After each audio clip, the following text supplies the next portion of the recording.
Futoaca, 1904, cel mai înalt din munții din masivul Ceahlău.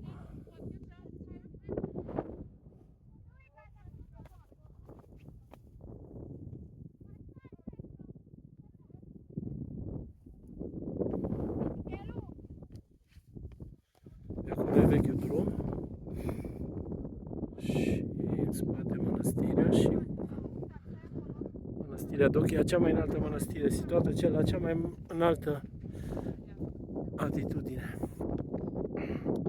Cabana Dochia și scările. Mănăstirea situată la cea mai înaltă altitudine în România. Probabil pe la 1800